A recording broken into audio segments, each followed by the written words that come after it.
ಶ್ರೀಮತೆ ರಾಮಾನುಜಾಯ ನಮಃ. ವಿಷ್ಣು ಸಹಸ್ರನಾಮದಲ್ಲಿರುವ 202ನೆಯ ತಿರುನಾಮ ಸಿಂಹ. ಒಮ್ಮೆ ಗ್ರಹಣದ ಸಮಯದಲ್ಲಿ ಇಬ್ಬರು ಪಂಡಿತ ಸ್ನೇಹಿತರು ತಿರುಕೋಷ್ಟಿಯೂರಿನಲ್ಲಿದ್ದ ಒಂದು ಕೊಳಕ್ಕೆ ಪುಣ್ಯ ಸ್ನಾನ ಮಾಡಲು ಹೋದರು. ಅವರು ಕೊಳಕ್ಕೆ ಇಳಿಯುವಷ್ಟರಲ್ಲಿ ಒಬ್ಬ ಸ್ನೇಹಿತನು ಇದ್ದಕ್ಕಿದ್ದಂತೆ ನಿಂತು, ನೀನು ಹೋಗಿ ಸ್ನಾನ ಮಾಡು, ನಾನು ಇಲ್ಲೇ ಇರುತ್ತೇನೆ ಎಂದು ಹೇಳಿದನು.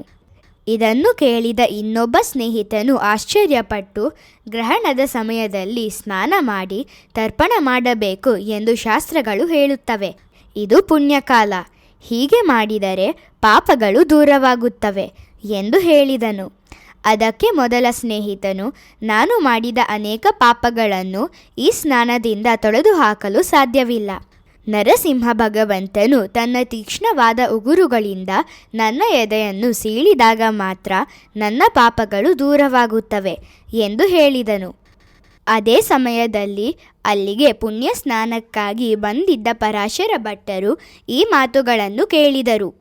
ತಕ್ಷಣವೇ ಅವರು ಆ ವ್ಯಕ್ತಿಯ ಬಳಿಗೆ ಓಡಿ ಹೋಗಿ ಅವನ ಪಾದಗಳಿಗೆ ನಮಸ್ಕರಿಸಿ ಕ್ಷಮೆ ಕೇಳಿದರು.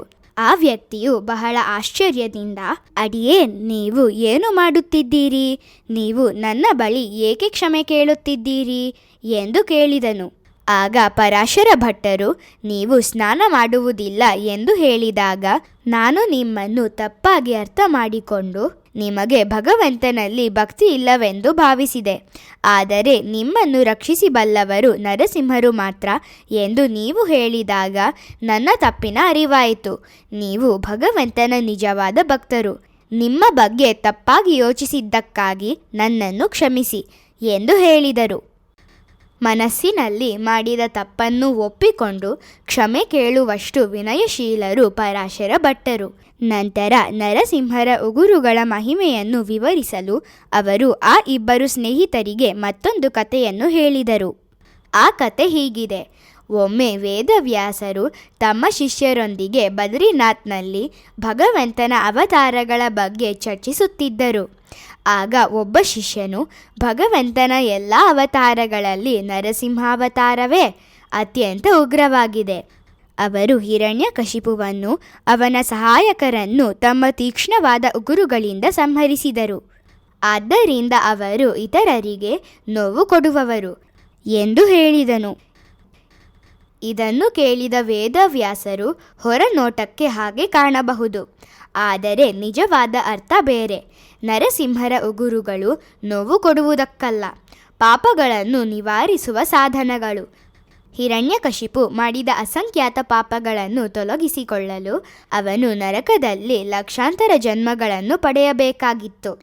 ಆದರೆ ನರಸಿಂಹರು ತನ್ನ ಉಗುರುಗಳಿಂದ ಕೆಲವೇ ಕ್ಷಣಗಳ ನೋವು ನೀಡಿ ಅವನ ಎಲ್ಲ ಪಾಪಗಳನ್ನು ಒಂದೇ ಕ್ಷಣದಲ್ಲಿ ನಿವಾರಿಸಿದರು.